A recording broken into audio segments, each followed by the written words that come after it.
kliknete si nejaký prehliadač, u mňa je to teda Google, napíšete sem Minecraft Maps. Jak sa vám to nechce písať, tak vám to dám do popisku. Kliknite na toto prvé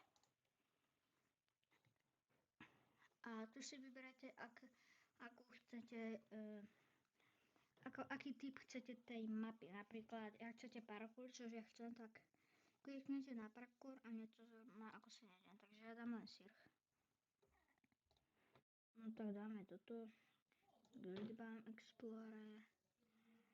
No a teraz, ak vidíte toto, tak sem dáte download map, že tu sa vám tá mapa sťahuje. OK, takže teraz to otvorite.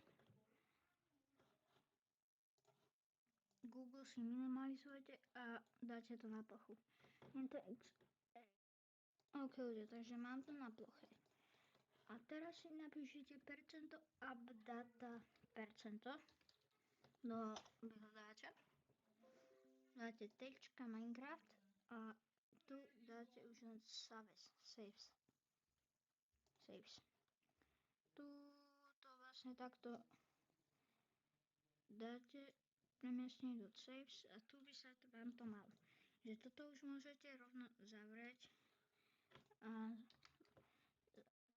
zistiť, že čo je to za verziu, takže u mňa je to verzia 1.24, takže si zapnem 1.24, vždy to bude tu. Takže Google už nebudeme potrebovať. Takže dáte si teda tú verziu, že u mňa je 1.24.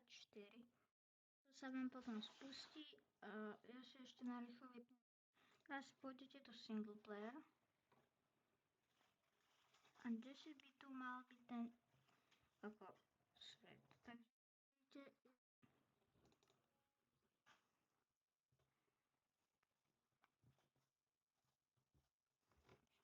a týmto ste si nainštalovali vlastne mapu, takže